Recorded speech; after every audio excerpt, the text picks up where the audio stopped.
도희야, 너를 그렇게 만든 게 바로 황기찬과 강셀이었어. 김도윤의 목소리는 찢어진 듯 떨렸습니다. 그는 빌딩 계단 난간을 붙잡고 피투성이가 된 주먹으로 벽을 연달아 내리쳤습니다. 콘크리트 벽에 스며든 붉은 흔적은 단순한 상처가 아니라 분노와 절망이 고여 터져나온 피였죠. 뼈가 갈라져가는 고통에도 그는 멈추지 않았습니다. 눈빛은 무너진 형제의 끝에서 불타오르는 복수심으로 가득했어요. 그 순간 도윤의 머릿속에는 어린 시절부터 자신을 따르던 도희의 모습들이 스쳐 지나갔어요. 오빠, 나도 오빠처럼 의사가 될 거야. 오빠가 있어서 우리 가족이 든든해.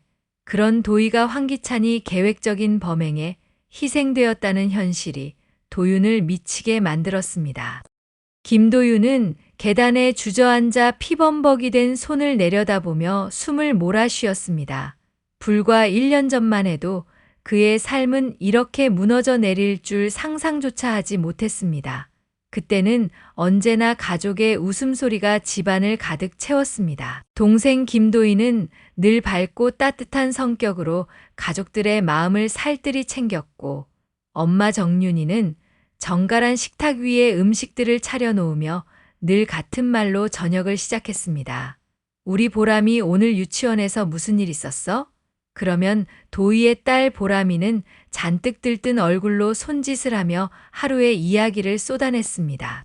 김도윤은 그 풍경을 지켜보며 마음 한구석이 따뜻하게 차오르는 걸 느꼈습니다. 집은 언제나 그를 편안하게 감싸주는 안식처였고, 그는 그 소중한 울타리가 평생 이어질 거라 굳게 믿었습니다. 그러나 그 믿음은 산산이 부서졌습니다. 그 모든 변화의 배경에는 황기찬이 있었고, 그 뒤에는 강세리가 있었습니다. 김도윤은 그 사실을 알게 되었을 때 믿을 수 없다는 생각과 함께 치밀어 오르는 분노를 느꼈습니다. 어떻게 사람이 가족을 파멸로 몰아넣을 수 있을까요? 왜 하필 자신들의 가정이어야 했을까요? 그는 그 질문에 답을 찾을 수 없었습니다. 다만 한 가지 확실한 건 이제 모든 것을 되돌릴 수 없다는 사실이었습니다. 눈앞에 선명히 남은 건 웃음 대신 눈물로 얼룩진 엄마 정윤이의 얼굴과 두려움에 떨던 보람이 목소리뿐이었습니다. 김도윤은 이를 악물며 속으로 다짐했습니다. 반드시 그들에게 똑같은 고통을 돌려주겠다고. 하지만 마음 한편에는 멈출 수 없는 갈등이 파고들었습니다. 복수를 향한 길 끝에 과연 무엇이 남을까요? 가족의 웃음을 되찾을 수 있을까요? 아니면 또 다른 파멸이 기다리고 있을까요? 그는 그 대답을 모른 채 붉게 물든 손을 더 세게 움켜쥐었습니다. 이제 선택의 순간은 다가오고 있었으니까요. 하지만 황기찬과 강세리는 몰랐습니다. 그들의 완전 범죄라고 생각했던 그 계획이 누군가의 눈에는 훤히 보이고 있었다는 것을, 그리고 그 누군가는 이미 복수를 시작하고 있었다는 것을 말이죠. 한편 정윤이는 치킨 가게에서 손님들에게 둘러싸여 있었지만 마음은 이미 갈기갈기 찢겨 있었습니다. 천하의 나쁜 것들, 우리 도희가 얼마나 아팠을까?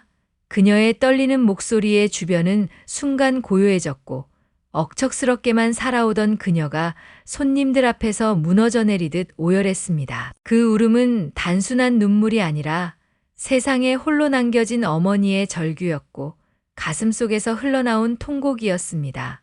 그 순간 사람들은 차마 눈을 마주치지 못한 채 함께 눈시울을 붉혔습니다.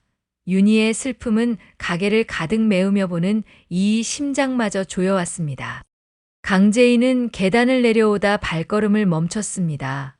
어둠에 잠긴 구석, 차가운 바닥 위에서 김도윤이 피를 흘리며 웅크린 채 울고 있었습니다. 그의 손끝에서 떨어지는 핏방울이 계단을 타고 스며드는 순간 제인의 심장이 세차게 뛰기 시작했습니다. 도윤 씨. 제인은 달려가 그의 옆에 무릎을 꿇었습니다. 피로 젖은 손을 붙잡고 떨리는 손으로 자신의 손수건을 꺼내 감싸쥐었습니다. 피가 번져들었지만 제인의 눈은 흔들리지 않았습니다. 지금은 아직 터뜨릴 때가 아니에요. 조금만 더 참아요. 부탁이에요. 우린 지금 반격하면 안 돼요. 지금 움직이면 우리가 당해요. 하지만 조금만 더 기다리면 한 번에 끝낼 수 있어요. 황기찬, 강세리, 그 두 사람, 감옥에서 평생 나올 수 없게 법이 허락하는 모든 수단으로 완전히 고립시켜야 해요. 어떠한 변명도 어떠한 반격도 할 수 없는 상태로 만들어야 해요. 그녀의 말에 도윤의 눈빛이 서서히 흔들렸습니다. 제인은 피 묻은 그의 손을 꼭 잡고 더 낮게 속삭였습니다. 그리고 아직 되찾아야 할 게 많아요. 집, 회사, 주식 지분, 우리가 잃었던 모든 것들, 그들이 빼앗아간 단 10원 한 푼까지도 반드시 되찾아야 해요. 우리가 흘린 피와 눈물로 그 대가를 치르게 해야 해요. 그 순간 도윤은 제인을 바라보며 자신도 모르게 숨을 고르듯 긴 눈을 감았다 뜨며 마음을 추스르고 있었습니다. 피와 절망 속에서도 오직 그녀만이 흔들리지 않고 자신의 곁에 남아 있었다는 사실이 가슴 깊숙이 파고들었습니다. 차갑게 굳어있던 심장이 조금은 풀어지는 듯했고 그 온기 속에서 그는 다시 숨을 쉴 수 있었습니다. 제인의 손길은 단순히 상처를 감싼 것이 아니었습니다. 무너져 가던 그의 마음까지 함께 감싸 안는 듯 따뜻했습니다. 둘은 처음엔 그저 같은 적을 향한 동맹일 뿐이었지만 매 순간을 함께 버티며 싸우다 보니 서로의 상처 속에서 자신을 비추는 거울을 발견했습니다. 눈길이 스칠 때마다 가슴이 묘하게 흔들렸고 말없이 곁에 있어주는 순간들이 쌓여가며 언제부턴가 서로에게 기대고 싶어졌습니다. 차가운 공기 속에서도 두 사람 사이에는 보이지 않는 온기가 맴돌았고 그 온기는 서서히 마음 깊숙한 곳까지 스며들었습니다. 도윤은 힘겹게 웃었지만 그 미소는 제인을 향한 숨길 수 없는 마음을 담고 있었습니다. 제인 씨가 있어서 정말 다행이에요.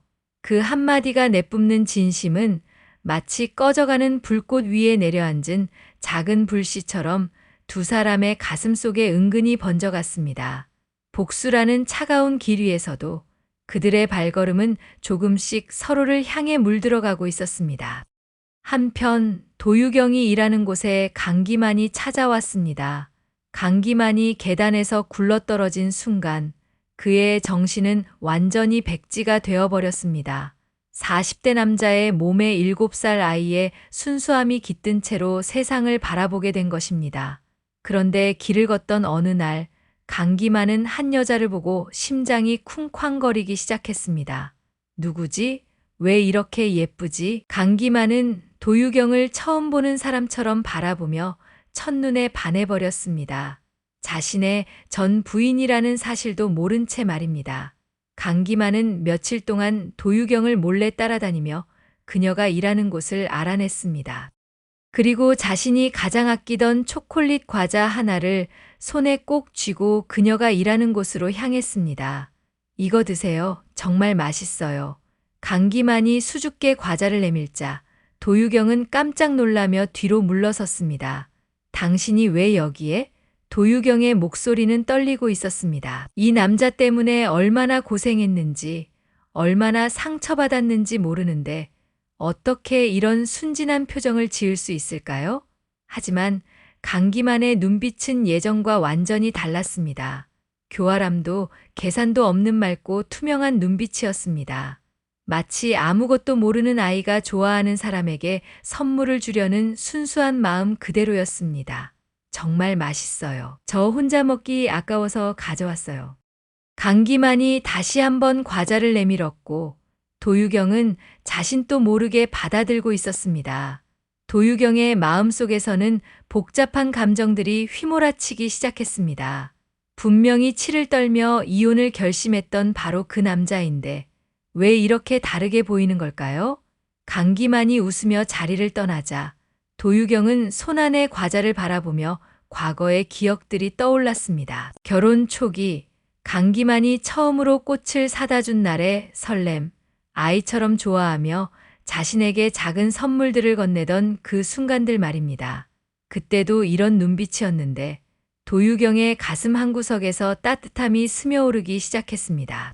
마치 상처받은 아이를 보호하고 싶어하는 모성애 같은 감정이었습니다. 하지만 곧바로 도유경은 고개를 저었습니다. 아니야, 정신 차려 도유경. 그 집안이라면 치가 떨려서 이혼했으면서 지금 뭐 하는 거야? 도유경은 자신을 다그치며 중얼거렸습니다. 한편 황기찬은 회사 복도에서 재인과 도윤이 다정하게 이야기하는 모습을 목격했습니다. 재인이 도윤의 손에 세 붕대를 감아주고 있었고 두 사람은 서로를 걱정하는 눈빛을 주고받고 있었죠. 황기찬은 질투심과 의심이 뒤섞인 표정으로 다가가 말했습니다. 이건 회사에 일하러 온 건지 연애하러 온 건지 구분할 수가 없네. 그의 목소리에는 날카로운 비꼬는 톤이 섞여 있었어요. 제이는 순간 차오르는 분노를 억누르며 침착하게 대답했습니다. 황기찬, 나 지금 참으려고 엄청 노력 중이니까 나 건들지 마. 그리고 내가 그러지 않아도 내 인생을 끝장내 줄 테니까. 다만 나는 천천히 서서히 너를 침몰시키고 싶어. 그러니까 나를 자극해서 내 명을 스스로 재촉하지 마. 제인의 목소리는 낮았지만 그 속에 담긴 위협은 황기찬이 등골을 서늘하게 만들었습니다. 도윤은 제인의 변해버린 모습에 당황했지만 그녀를 보호해야겠다는 본능이 앞서 황기찬 앞으로 한 걸음 다가섰습니다. 황기찬, 선을 넘지 마세요. 도윤의 평소 온화한 성격과는 달리 단호한 어조였습니다. 황기찬은 두 사람의 연대에 더욱 자극받았습니다. 자신이 제인에게 품고 있던 감정이 질투와 분노로 뒤섞이면서 이성을 잃어가고 있었습니다. 제인, 너 정말 도윤한테 마음이 있는 거야? 황기찬이 물음에 제인은 비웃듯 웃었습니다. 내가 누구를 좋아하든 그건 내가 상관할 일이 아니야. 하지만 한 가지 확실한 건 너는 절대 아니라는 거야. 제인의 차갑고 단호한 거절에 황기찬이 자존심은 박살났습니다. 그는 주먹을 꽉 쥐며 말했습니다. 좋아, 그럼 너희 둘 다 후회하게 해주겠어. 도윤은 황기찬이 위협의 제인을 자신의 뒤로 살짝 밀며 말했습니다. 황기찬, 지금 하고 있는 말이 무슨 뜻인지 알고 있습니까? 제인은 도윤을 보호하려는 모습에 마음 한편이 따뜻해졌지만 동시에 황기찬이 도윤에게까지 해를 끼칠까봐 불안했습니다. 도윤 씨, 괜찮아요. 내가 알아서 할게요. 황기찬은 두 사람의 친밀한 모습을 보며 더욱 격분했습니다. 강재인, 너 정말 후회하게 될 거야. 그리고 도윤, 너도 마찬가지야. 그렇게 말을 남기고 황기찬은 복도를 떠났습니다. 황기찬은 복도를 걸으며 가슴 깊숙한 곳에서 올라오는 복잡한 감정들과 마주했습니다. 강재인을 향한 마음은 여전히 뜨겁게 타오르고 있었지만 순간의 외도와 실수가 그의 영혼을 갉아먹고 있었습니다. 되돌리기에는 너무 멀리 와버렸다는 사실이 그를 더욱 절망스럽게 만들었습니다. 그는 이미 너무 많은 죄를 저질렀고 사랑했던 여인의 원수가 되어 있었으니까요. 사무실로 돌아간 황기찬은 책상 서랍 깊숙이 숨겨둔 낡은 사진 한 장을 꺼냈습니다. 그 사진 속 제인은 자신을 향해 천진하게 웃고 있었고 자신 또 행복한 미소를 지으며 그녀의 어깨에 손을 올리고 있었습니다. 황기찬이 손끝이 사진 위 제인의 얼굴을 조심스럽게 쓰다듬었습니다. 그때로 돌아갈 수만 있다면 그의 목소리는 쓸쓸했지만 고지어 질투심이 다시 그의 마음을 잠식했습니다. 도윤과 함께 있는 제인의 모습이 머릿속에서 지워지지 않았습니다. 사진을 움켜쥔 황기찬이 손에 힘이 들어갔습니다. 한편 제인은 휴대폰 속 문자 메시지를 확인하며 입꼬리에 차가운 미소를 띄었습니다. 아직 때가 아니야. 제인의 눈동자 깊숙한 곳에서 위험한 빛이 번졌습니다.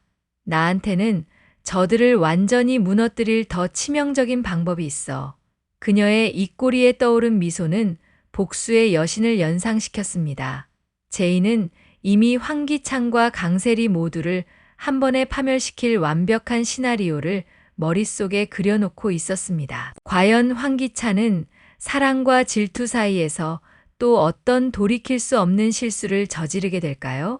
그리고 강재인이 섬뜩한 복수 계획은 무엇이며 황기창과 강세리는 어떤 최후를 맞게 될까요?